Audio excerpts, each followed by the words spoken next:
का, आस और विश्वास का, जन जन के जीवन की खुशहाली का दर्पण, जन जन के जीवन की खुशहाली का दर्पण, ये है कृषि दर्शन।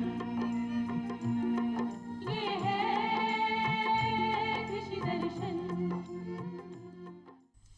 नमस्कार, कृषि दर्शन कार्यक्रम में आप सभी का स्वागत है। किसान साथियों, जैसा कि आप जानते हैं इस समय सर्दी प्रदेश में बढ़ने लगी है। सुबह शाम सर्दी की जो स्थिति है वो पाले जैसी भी होने लगी है। ऐसे में आपको किस तरह से सावधानी बरतनी है, किस तरह से फसल को बचाना है, आज के कार्यक्रम में इस पर भी हम चर्चा करेंगे। और साथ ही इस दौरान कितनी सारी योजनाएं हैं जो अभी फिलहाल चल रही हैं और उनकी जानकारी किसानों के पास होनी चाहिए ताकि उन योजनाओं का ज़्यादा से ज़्यादा आप लाभ ले सकें। कुछ योजनाएं ऐसी हैं जो इस समय रिलेवेंट हैं, उनकी किसी की तारीख निकल रही है या किसी में आप अगर जुड़ना चाहते हैं तो ये सही समय है। तो तमाम योजनाएं जो केंद्र सरकार की और राजस्थान सरकार की हैं उसके बारे में आज के कार्यक्रम में हम चर्चा करेंगे और इस पर विस्तार से जानकारी देने के लिए हमारे साथ स्टूडियो में मौजूद हैं विशेषज्ञ। आइए रूबरू होते हैं। आज के कार्यक्रम में हमारे साथ हैं डॉक्टर महेश कुमार कुमावत, आप कृषि अनुसंधान अधिकारी हैं पंत कृषि भवन जयपुर में। सर, कार्यक्रम में आपका बहुत बहुत स्वागत है। नमस्ते। तो किसान साथियों, जैसा कि आप जानते हैं इस कार्यक्रम में आप भी सीधे तौर पर जुड़ सकते हैं। अगर आपकी कृषि संबंधी कोई समस्या है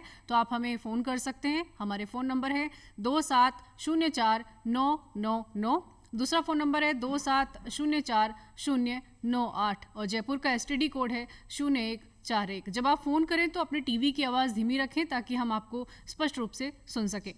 तो डॉक्टर साहब, सबसे पहले तो यही बात करते हैं कि अभी सर्दी बढ़ गई है एकदम से और सुबह शाम की स्थिति थोड़ी सी नाजुक हो गई है और किसान साथियों को भी बड़ी परेशानी होती है अगर पाले की वजह से फसल का नुकसान हो जाए तो किस तरह से सजग रहें इस मौसम में?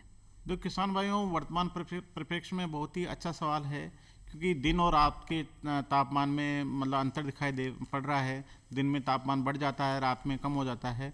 तो सबसे पहले तो ये अपने को ये मालूम होना चाहिए कि पाला कब पड़ सकता है, उसकी कैसी पहचान करें।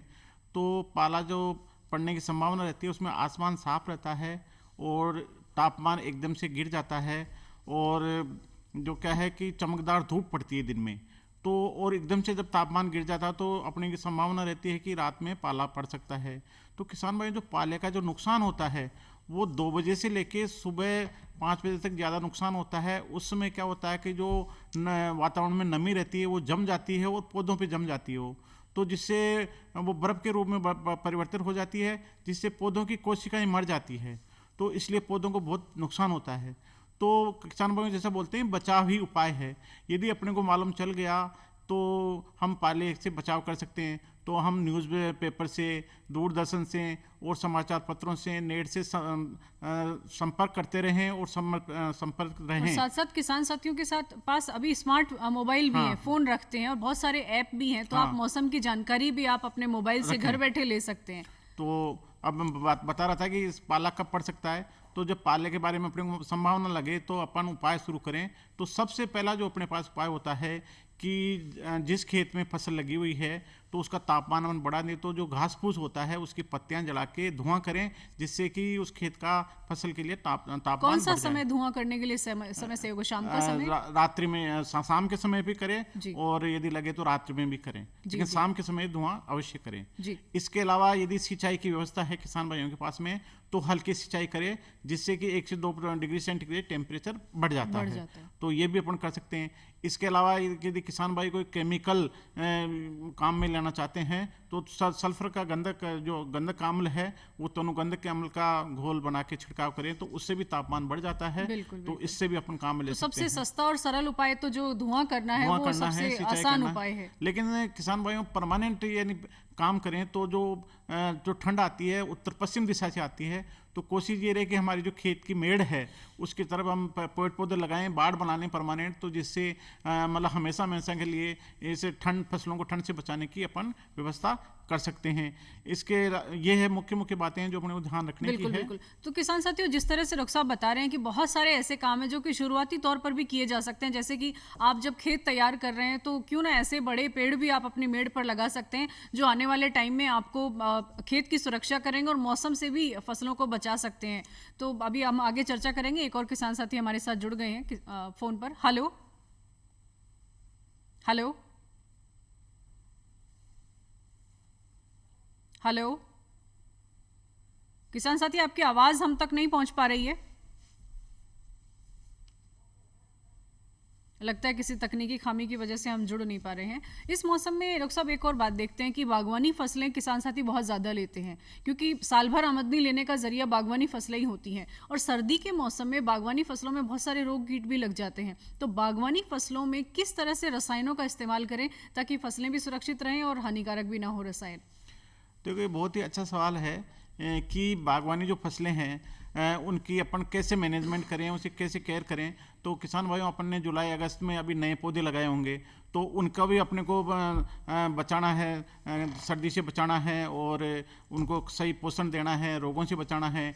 इसके अलावा जो पौधे लगे हुए हैं जैसे आम हो गया, पपीता हो गए और पौधे हैं, उनमें भी कई प्रकार के रोग लगते हैं, उनका भी अपने को क्या नाम नियंत्रण करना है।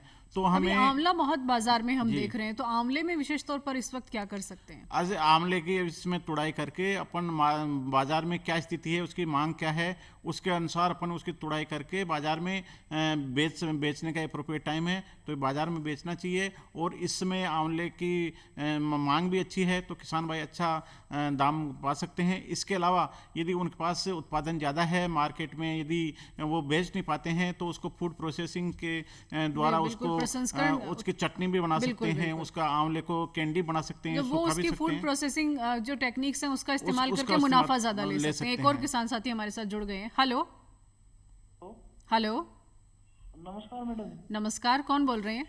सर मैडम जी मैं झुन्नू से सियाराम बोल रहा हूँ। जी सियाराम जी, कार्यक्रम में आपका स्वागत है, पूछिए अपना सवाल।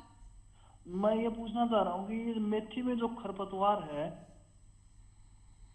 जी, तो उसमें अगर कोई स्प्रे वगैरह बढ़ती है या उसका निराई गुड़ाई करना पड़ेगा?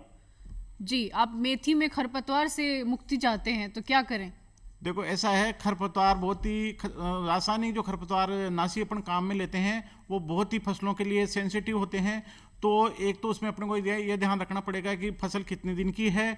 और वैसे जो साधारणतया जो अपन देखते हैं कि केमिकल काम में नहीं लेके यदि अपन मैनुअल खरपतवार उखाड़ें, उसको नष्ट करें तो वो ठीक रहेगा, क्योंकि आपकी फसल कितनी बड़ी है।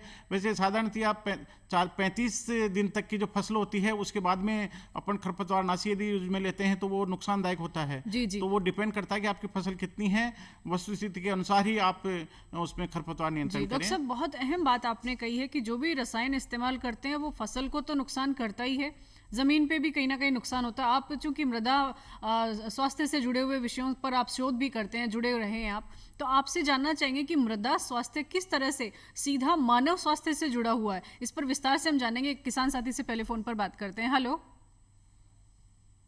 हेलो। हाँ नमस्ते मैम। नमस्कार, कौन बोल रहे हैं? मैं आजाद लाल मीना बोल रहा हूँ। जी अजय, बोलिए, क्या समस्या आपकी? मेरे 1.5 बीघा गेहूँ उसमें पीली हो रही है फसल। 1.5 बीघा गेहूं की फसल पीली हो रही है सर, क्या करें? जी देखो मीणा जी, ऐसा है कि आपकी 1.5 बीघा में आपने फसल लगाई हुई है। अब फसल कितने दिन की है तो उस पर एक तो जो पीले पड़ने का मेन कारण हो सकता है नत्रजन की कमी। तो यदि आपने यूरिया नहीं दिया है, पहला डोज तो आपने दे दिया होगा, यदि दूसरा डोज नहीं दिया है तो वो यूरिया की मात्रा देवें। इसके अलावा आप यदि इरिगेशन की व्यवस्था है या नहीं है, तो यदि इरिगेशन नहीं दी तो समय पे इरिगेशन भी दें और आप यूरिया की जो बची हुई मात्रा वो अवश्य दें। सर, एक बार कई बार ये भी देखने में आता है कि फसल का पीलापन ज्यादा पानी देने की वजह से भी कई बार फसलें पीली हो जाती हैं, तो क्या ये भी समस्या हो सकती है? हाँ, वाटर लॉगिंग की समस्या हो सकती है, लेकिन अपने राजस्थानी कंडीशन में केवल गंगानगर, हनुमानगढ़ जिलों में जहाँ नहरी सिंचाई होती है वहाँ पे ये समस्या ज़्यादा आती है। बाकी और दूसरे जिलों में ये ज़्यादा पानी की समस्या तो नहीं आती। तो जहाँ तक मेरे को समझ में आ रहा है तो इसमें नत्रजन या पानी की कमी के कारण ये पीलापन है पत्तियों जी में। जी। तो हम मृदा स्वास्थ्य का हम जिक्र कर रहे थे। मृदा स्वास्थ्य कितना जरूरी है बनाए रखना मानव स्वास्थ्य से सीधे तौर पर अगर जोड़कर देखें तो? बहुत ही अच्छा सवाल है किसान भाइयों की। जैसा कि अपन इस चीज़ को ऐसे समझ सकते हैं कि जैसे बोलते हैं ना, जैसा खाओगे अन्न वैसा ही होगा मन। उसी प्रकार से यदि हम खेत में क्या चीज़ डालते हैं, कौन सा खाद डालते हैं, कौन सा जैविक खाद डालते हैं नहीं डालते हैं, मृदा की क्या स्थिति है, कौन सी फसलें लेते हैं, तो साधारणतया ये देखा गया है कि अपन वर्तमान परिप्रेक्ष्य में बाजार की स्थिति को देखते हुए ज़्यादा से ज़्यादा भूमि से लाभ लेना चाह रहे हैं, जबकि भूमि की देखभाल कम कर पा रहे हैं। तो अंधाधुंध यदि अपन केमिकल खाद काम में ले रहे हैं तो उससे क्या है कि मृदा में जो पोल्यूशन है उसकी समस्या आ रही है, और उसका जो पोल्यूशन का जो सीधा प्रभाव है वो खाद्यान्नों के द्वारा मानव शरीर में पहुंचता है। अभी कई दफ़ा आपने अखबार में भी पढ़ा होगा कि जो गंगानगर हनुमानगढ़ में एक ट्रेन आती है पंजाब से, कैंसर ट्रेन बोलते हैं, तो उसका जो कारण समझ में आया है वो कि पंजाब हरियाणा में ज़्यादा केमिकल यूज में आ रहे हैं। वो मतलब कहीं की भी हम बात करें, जहां हाँ, भी केमिकल का इस्तेमाल हो रहा है वो हानिकारक है है। जी। तो इसका जो मृदा का स्वास्थ्य का ध्यान रखना बहुत ही जरूरी है। तो इसके लिए मृदा स्वास्थ्य निरीक्षण के लिए, परीक्षण के लिए सरकार ने मृदा स्वास्थ्य कार्ड योजना चला रखी है। तो किसान भाइयों से मेरा आग्रह रहेगा कि कोई भी फसल बोने से पहले मृदा का नमूना का परीक्षण अवश्य कराएं, जिससे हमें उस खेत की जन्मपत्री कह सकते हैं बिल्कुल। वो मालूम चल जाएगी, जिससे उसी के आधार पे अपन उसमें फसल भी बो सकते हैं, कौन सी फसल ले सकते हैं, उसको कितनी मात्रा में पानी देना होगा, और बीज की मात्रा क्या रहेगी। तो इसलिए मृदा का स्वास्थ्य, मानव स्वास्थ्य पर डायरेक्ट और इनडायरेक्ट दोनों तरीके से फर्क सर, पड़ता है। आप चूंकि मृदा स्वास्थ्य विषय से जुड़े रहे हैं, तो मैं ये जानना चाहती हूँ कि अभी तो जैसी भी स्थिति है मृदा की, फसलें भी किसान साथी लेते हैं, कई बार बदल के भी लेते हैं, फसल चक्र भी अपनाते हैं, लेकिन मृदा स्वास्थ्य सुधारने के लिए भी क्या कुछ कर सकते हैं किसान साथी कि फसल की बुआई से पहले उसका उर्वरा शक्ति बढ़े, कुछ सुधार कर लें?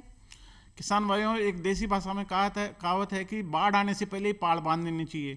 तो वो मैं इसलिए बता रहा हूँ कि जब अपन खेती किसानी करने खेत तैयार करते हैं उससे पहले ही हमें रासायनिक जो उर्वरक है उसको कम से कम काम में लेते हुए हम जैविक जो अपने देसी खाद होते हैं, जो वर्मी कंपोस्ट होता है, केंचुए की खाद होती है, और जो अपने FIM होता है वो ज़्यादा से ज़्यादा डालें और एप्रोप्रिएट मात्रा में डालें, और रासायनिक खाद कम से कम लें, जिससे कि मृदा में पोल्यूशन नहीं हो। इसके अलावा जो हरी खाद होती है उसको भी खेत में दबा के मृदा का स्वास्थ्य सुधार सकते हैं। तो ये वर्तमान परिप्रेक्ष्य में बहुत ही जरूरी है मृदा का स्वास्थ्य ठीक रखना। जी जी सर, बहुत अहम जानकारी आप दे रहे हैं। किसान साथियों, बहुत सारे ऐसे काम होते हैं जो हम जरा सी लापरवाही की वजह से बड़ा नुकसान भी झेल जाते हैं, और वही काम रसायनों का अंधाधुंध जो प्रयोग है वो भी है। अंधाधुंध प्रयोग करने से हो सकता है एक बार के लिए फसल के उत्पादन में बढ़ोतरी हो जाए, लेकिन उसके जो आगामी जो नुकसान है, जो अप्रत्यक्ष रूप से हमको दिखाई नहीं देते हैं, अप्रत्यक्ष नुकसान है, वो बहुत बड़े होते हैं। स्वास्थ्य बिगड़ता है, हमारा पर्यावरण प्रदूषित होता है, मृदा का स्वास्थ्य और खासकर जल का स्वास्थ्य भी, क्योंकि भूमि जल जो है, जो मृदा के नीचे जो जल स्तर है उसका, उसमें भी कहीं ना कहीं वो प्रदूषण चला जाता है, वो भी दूषित होता है। तो इतना हानिकारक जब काम होता है तो ऐसे रसायन इस्तेमाल ना करें। अंतिम विकल्प के तौर पर आप किसी भी रसायन का इस्तेमाल करें, अगर आवश्यक हो तो, और अगर विशेषज्ञ आपको सलाह दें तो आप इस्तेमाल कर सकते हैं। एक और किसान साथी सर हमारे साथ जुड़ गए। हेलो हेलो हेलो, बरसात हो रही है महमूद चने मकवारे में पूरी आप कौन बोल रहे हैं? आप अपना नाम बताएं पहले। भगवान सिंह बोल रहा हूँ जी, कहाँ से बोल रहे हैं? एमपी होशंगाबाद। हम MP से बोल रहे हैं जी, पूछिए अपना सवाल। ये अभी यहाँ बरसात हो रही है, हल्की बरसात जी, बारिश हुई है आपके यहाँ? हाँ, और ये चने फूल पा रहे इस टाइम पे। चने की फसल की बात कर रहे हैं आप? जी, तो उसमें रोक लगेगा। हम आपकी आवाज स्पष्ट सुन नहीं पा रहे हैं भगवान सिंह जी, आप या तो दोबारा फोन करें, हम स्पष्ट रूप से सुन नहीं पा रहे हैं। जी हेलो हेलो जी, MP से किसान साथी जुड़ने की कोशिश कर रहे थे, लेकिन कुछ तकनीकी खामी की वजह से हम सुन नहीं पाए उन्हें। तो सर, दूसरा हम बात कर रहे हैं कि नई जानकारियां भी किसान साथियों तक पहुंचाने का काम कृषि दर्शन कार्यक्रम करता है, और आप जैसे विशेषज्ञ बहुत सारी योजनाओं की जानकारी भी किसानों को देते हैं। खासकर इस वक्त की अगर हम बात करें तो बहुत सारी योजनाएं हैं जो चल रही हैं। फसल बीमा योजना अभी फिलहाल चल रही है, इसमें कुछ तारीखें भी डिसाइड होती है जिसमें वो रजिस्ट्रेशन करा सकते हैं। तो क्या अभी कुछ नज़दीकी तारीख है जिसकी जानकारी किसानों को होनी चाहिए? देखो किसान भाइयों, बहुत ही अच्छा सवाल है। और जो फसल बीमा योजना है, जैसे इंसान का बीमा कराते हैं वैसे फसल का भी बीमा होता है। उससे क्या है कि किसान निश्चित हो सकता है कि मेरी फसल को किसी प्रकार का नुकसान होता है तो उससे बीमे की राशि से राहत मिल सकती है। तो किसान भाइयों, प्रधानमंत्री फसल बीमा योजना है, उसमें जो किसान है वो जिन्होंने बीमा नहीं करवाया है उसकी अंतिम तिथि 15 दिसंबर है। तो वो कल की तारीख है, तब तक आप उसका बीमा करवा लें, तो जिससे कि आप आने वाले समय में जो भी नेचुरल कैलेमिटीज है, वातावरण में जो फसलों को नुकसान होने की संभावना है उससे बच सके। तो ये अहम जानकारी डॉक्टर साहब आपको दे रहे हैं कि कल यानी 15 दिसंबर आखिरी तारीख है फसल बीमा, प्रधानमंत्री फसल बीमा योजना के तहत रजिस्ट्रेशन करवाने की। तो आप तारीख को ध्यान रखें। और फसल बीमा ऐप भी है, प्रधानमंत्री फसल बीमा ऐप के जरिए भी आप अपने मोबाइल पर भी अगर ये ऐप डाउनलोड करेंगे तो उससे भी आप ये जानकारी ले सकते हैं। एक और किसान साथी हमारे साथ जुड़ गए हैं सर, पहले उनसे बात कर लेते हैं। Hello hello. हाँ नमस्कार जी। हाँ जी नमस्कार, कौन बोल रहे हैं? हाँ जी, तो हमारे चने की फसल है, उसमें हमने पानी दे दिया है। आप कौन बोल रहे हैं, नाम बताएं अपना। हमारा नाम है जी हेमराज है मेरा नाम, हम नौर तहसील जिला हनुमानगढ़ राजस्थान से बोल रहे हैं। जी जी बताइए। अच्छा जी, चने की फसल है, गंगोर चना वैरायटी बीजी हुई है जी। बिरानी में बोरिंग द्वारा पानी ले जा करके बिरानी खेत में सिंचाई करके बीजे हुए हैं जी।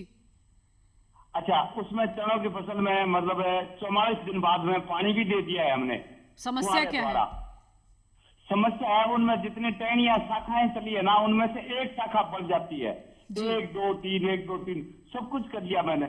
कार्बोडाइजम, मैनकोजेब, रोगर, मोनो, लैम्डा, अनेक दवाइयां रसायन की इस्तेमाल कर ली है, पानी भी दे दिया है, पर वो बीमारी रुक नहीं रही है। न कीड़ा है, न दीमक है, न कोई कीटाणु है अंदर, उसमें कुछ नहीं है। आपकी समस्या सुन ली है जी सर, बताएं उसमें चने की फसल में क्या कर सकते हैं इस वक्त ऐसी परिस्थिति में?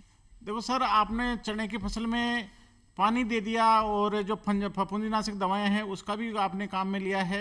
तो मेरी तो सलाह यही रहेगी कि आपके जो नज़दीकी कृषि कार्यालय है, सहायक निदेशक कृषि विस्तार या सहायक कृषि अधिकारी कार्यालय, वहाँ पे जो विषय विशेषज्ञ बैठते हैं उनको फसल उखाड़ के ले जाके वहाँ दिखा पाएंगे तो वो अच्छी तरह आपको जवाब दे पाएंगे। क्योंकि आपने दवाएं भी काम में ले ली है, केमिकल भी, और इरिगेशन भी दिया है। मेरी तो जहाँ तक मैं समझ पाया हूँ कि आप अब इरिगेशन उसमें नहीं दें, क्योंकि इरिगेशन से ये रोग फैलने के ज़्यादा चांस है। तो इरिगेशन आपने 45 दिन के आसपास में दिया है, तो अब इरिगेशन नहीं दे। और पहले जो आपके स्थानीय जो कृषि अधिकारी है उस ऑफिस से कार्यालय संपर्क करके और वहाँ आपको उचित जवाब। ये बहुत सही कहा है आपने, क्योंकि अभी आपकी जो समस्या है वो थोड़ी सी गंभीर लग रही है, क्योंकि आपने कई दवाओं का इस्तेमाल भी कर लिया, रसायनों का इस्तेमाल भी कर लिया है। तो बेहतर होगा आपके इलाके के कृषि पर्यवेक्षक से आप मिल लें, अगर वो दौरा करते हैं, या उनसे आप संपर्क कर सकते हैं, या फिर आप कृषि कार्यालय में जाके आप सलाह ले सकते हैं। सीधे तौर पर आपके हनुमानगढ़ जिले के जो कृषि कार्यालय है वहाँ आप जा सकते हैं।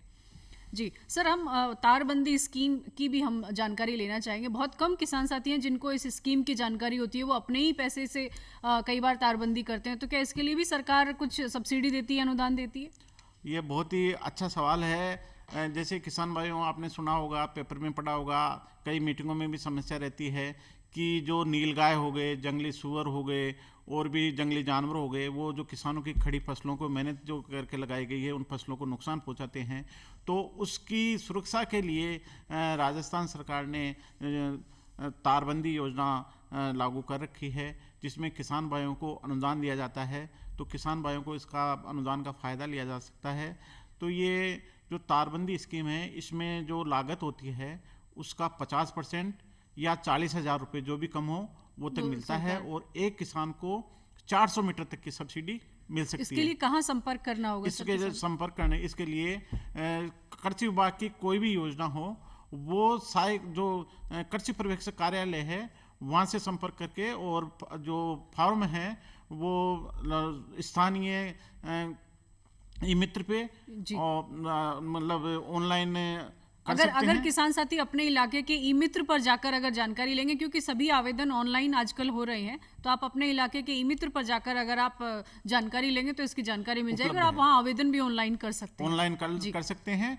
और इसमें क्या है कि बहुत अच्छी स्कीम है। इसमें सामूहिक रूप से हैं 3 किसान मिलके और परिधि के रूप में इसको लगा सकते हैं। जी जी, ये बहुत अच्छी जानकारी आपने। दूसरा सर, हम एग्रीकल्चर जो गवर्नमेंट स्कॉलरशिप मिलती है बच्चियों को खासकर एजुकेशन के लिए, चाहे वो 11th 12th में हो या फिर ग्रेजुएशन में जाती हैं, तो उनको स्कॉलरशिप मिलती है और इस दौरान अभी एडमिशन्स भी चल रहे हैं, तो क्या इस वक्त रिलेवेंट है ये जानकारी होना किसान साथियों के साथ? बिल्कुल, किसानों को ये मालूम होना चाहिए, क्योंकि ये जो बालिका शिक्षा है उसमें यदि एग्रीकल्चर विषय में भी बालिकाएं पढ़ती है, क्योंकि पढ़ती है तो बहुत अच्छा है, क्योंकि ज़्यादातर खेती किसानी का काम है जो महिलाओं द्वारा संपन्न किया जाता है।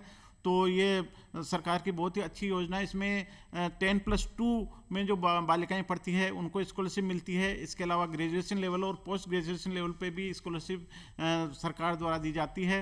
तो किसान भाइयों से मेरा आग्रह है कि बच्चियों को यदि कृषि विषय पढ़ाना चाहते हैं तो उनको दाखिला दिलवाएं, और जो सरकार द्वारा उनको छात्रवृत्ति दी जाती है उसका फायदा लें। बिल्कुल और बिल्कुल, बालिकाओं बहुत को पढ़ाएं। अहम जानकारी डॉक्टर साहब दे रहे हैं कि अगर आप पढ़ना चाहते हैं और खासकर एग्रीकल्चर विषय आप पढ़ना चाहते हैं तो सरकार आपको पढ़ाने में मदद कर रही है, स्कॉलरशिप दे रही है। और सबसे बड़ी बात, हम अक्सर जो हम एग्री एंटरप्रेन्योरशिप की बात करते हैं और बहुत सारे लोग एग्री एंटरप्रेन्योरशिप में आते भी हैं। एग्रीकल्चर की स्टडी करने के बाद, उसका अध्ययन करने के बाद बहुत सारे लोग इसको बिजनेस की तरह कर रहे हैं, और आज के दौर में देखें तो कृषि भी एक व्यवसाय बन गया है। तो क्यों ना एग्री बिजनेस वूमेन आप बने। अगर आप इसकी शिक्षा लेकर और फिर आप बिजनेस करना चाहते हैं तो एग्री एंटरप्रेन्योरशिप एक बहुत अच्छा सेक्टर है, बहुत अच्छा क्षेत्र है, जहां पर महिलाएं भी आकर न सिर्फ खुद को रोजगार मिलेगा, दूसरों को भी रोजगार देने की स्थिति में होंगे। जो कि हम पुराना देखते हैं, स्वयं सहायता समूह जो हमारे देश में चलते महिलाएं चलाती हैं, वो न सिर्फ खुद काम करती हैं और दूसरी महिलाओं को जोड़कर उनको भी रोजगार मिलता है। तो अगर एग्री एंटरप्रेन्योरशिप में आना चाहते हैं तो महिलाओं के लिए, बच्चियों के लिए बहुत अच्छा विषय है। अगर आप पढ़ना चाहते हैं, सरकार स्कॉलरशिप दे रही है और फिलहाल एडमिशन्स चल रहे हैं, तो कॉलेजेस से आप जानकारी भी ले सकते हैं। इसमें ऐसा है कि जो 10+2 की बालिकाएं हैं उनको 5,000 रुपये प्रति बालिका छात्रवृत्ति मिलती है, और ग्रेजुएशन और पोस्ट ग्रेजुएशन के लिए 12,000 रुपये प्रतिवर्ष मिलते हैं, और पोस्ट ग्रेजुएशन से भी ऊपर यदि लड़की कोई पीएचडी कर रही है तो उनको 15,000 रुपये प्रतिवर्ष की छात्रवृत्ति देती है। बहुत अहम जानकारी आपने दी है। एक और किसान साथी हमारे साथ जुड़ गए हैं। Hello hello. हाँ नमस्कार जी। नमस्कार, कौन बोल रहे हैं? मैं सुरेंद्र गोदारा डबली का हनुमानगढ़ राजस्थान से बोल जी रहा हूँ। सुरेंद्र जी, बताइए क्या समस्या है आपकी? 4-5 किसान मिलकर तारबंद करना चाहते हैं जी, एक मरपा की यानी 25 बीघा की। जी जी, अगर आपने कार्यक्रम शुरू से देखा है तो अभी अभी डॉक्टर साहब ने जानकारी दी है कि अगर समूह में किसान साथी तारबंदी करना चाहते हैं, कम से कम 3 किसान साथी, तो उसमें सरकार, जी बताएं परिधि के इनमें ध्यान रखने की बात यह है कि जो किसान है वो क्या उसको पेरीफ्री में परिधि के हिसाब से लगाना पड़ेगा, लंबी लाइन में नहीं लगा सकते। उसको एक छोर से शुरू करके आखिरी तक उसको वहां पे जोड़ना होगा, और 3 किसान मिलके इसको फायदा ले सकते हैं। 3 से अधिक मिलना चाहे तो हाँ वो भी हो सकता है, कम से कम 3 होते हैं, और जो लागत का 50% या 40,000 जो भी कम हो वो किसान भाई को मिलता है, और एक किसान को 400 मीटर तक की अनुदान दे है। ये बहुत अहम जानकारी आपने दी। सर, एक और बात जानना चाहेंगे, हमारी यहाँ पर बागवानी फसलों के अलावा मसाला फसलें भी किसान साथी लेते हैं, और मसाला फसलें अक्सर ही संवेदनशील स्थिति में होती हैं। ज़रा सा मौसम में तब्दीली आई नहीं कि कोई रोग लग गया या झुलस गई फसल, तो खासकर जीरा, धनिया, इस तरह की जो फसलें, उनको इस मौसम में कैसे बचा सकते हैं? देखो, किसान भाइयों की राजस्थानी कहावत है, जो वीरानी है अपने पति से बोलती है कि जीरो जीव को बेरी रे मत बाऊ मारा पड़ना जीरो। कहने का मतलब ये इस प्रश्न में ही छुपा हुआ है कि ये जीरा जो फसल है, मसाले की फसल है, बहुत ही कॉम्प्लिकेटेड फसल है। इसका अपने को ध्यान रखना, मतलब इसकी बीमारियों से रोकथाम करना बहुत ही ज़रूरी है। तो ये मौसम परिवर्तन हो रहा है, तो जीरा हो गया, धनिया हो गया, सौंफ हो गया, इन फसलों को जो फफूंद से ज़्यादा नुकसान होता है, तो फफूंद से लगने वाले रोगों का नियंत्रण करने के अपने को उपाय करने चाहिए, और अपनी फसल को बिल्कुल वॉच करना चाहिए, जिससे कि थोड़ी सी भी प्रॉब्लम आए तो उसका अपन उपचार कर सकें। जी जी, आखिरी तौर पर सर हम इस सवाल ले रहे हैं कि इस मौसम में सारी फसलों को बचाने के लिए किस तरह से सजग रहें किसान साथी, आप क्या संदेश देना चाहेंगे संक्षेप में? देखो, किसान भाइयों ऐसा है कि जो जागेगा वो पाएगा, सोएगा वो खोएगा। तो ये है कि अपन सजग रहें, पाले से बचाव करते रहें, अपनी फसलों को भी बचाएं, जानवरों को भी बचाएं, और अपन स्वयं भी बचे रहें। मेरा तो आपसे यही आग्रह है कि ये सजग रहें और फसलों का अच्छे ज़्यादा से ज़्यादा उत्पादन लें, केयर करें और ध्यान रखें। जी, बहुत बहुत धन्यवाद सर, बहुत अहम जानकारियां आपने किसान साथियों के साथ साझा की। तो किसान साथियों, आज के कार्यक्रम में जो चर्चा में अहम बात निकल कर आई वो यही कि सबसे पहले तो आपको समय का सदुपयोग करना है और सजग रहना है। दूसरी बात, ये रसायनों का इस्तेमाल आप ना करें, क्योंकि बहुत सारे जैविक रसायन हैं जिनका इस्तेमाल करके आप कम लागत में रोगों से और जो भी परेशानियां उनसे आप मुक्ति पा सकते हैं। रसायनों का अधिकतम इस्तेमाल हमारे स्वास्थ्य के लिए, ज़मीन के स्वास्थ्य के लिए और पानी जो जल स्तर है उसके स्वास्थ्य के लिए भी बहुत ख़राब है। तो इसलिए हमारी हमेशा अपील रहती है कृषि दर्शन कार्यक्रम के माध्यम से, अंतिम विकल्प के तौर पर आप रसायनों का इस्तेमाल करें। अदरवाइज आप जैविक रसायन जितने भी हैं उनका आप कम लागत पर अपने खेत पर तैयार करके इस्तेमाल कर सकते हैं। दूसरा ये कि सर्दी के मौसम में आपको सजग रहना है, फसलों को बचाना है। पाले से बचाने के लिए जो उपाय डॉक्टर साहब ने बताए हैं वो आप अपना सकते हैं। और दूसरी और जो सबसे अंतिम और इम्पॉर्टेंट बात है वो ये कि अभी जो भी बच्चियाँ स्कॉलरशिप मिल रही है, एग्रीकल्चर एजुकेशन में आना चाहती हैं, उनके लिए ये बहुत अच्छा मौका है। आप शिक्षा प्राप्त करके आगे बढ़ सकती हैं। सरकार मदद कर रही है, तो जो व्यवस्थाएं मौजूद हैं, जो मदद मौजूद है, उसका पूरा लाभ लें, तभी वो योजनाएं कारगर हैं। उम्मीद है आज का कार्यक्रम आपको पसंद आया होगा। आपको कैसा लगा हमें लिख भेजिए। हमारा पता है कार्यक्रम कृषि दर्शन, DD राजस्थान, दूरदर्शन केंद्र, झलाना डूंगरी, जयपुर। तो आज के लिए बस इतना ही। फिर होगी आपसे मुलाकात नई जानकारियों के साथ। तब तक के लिए इजाज़त दीजिए। नमस्कार। नमस्कार।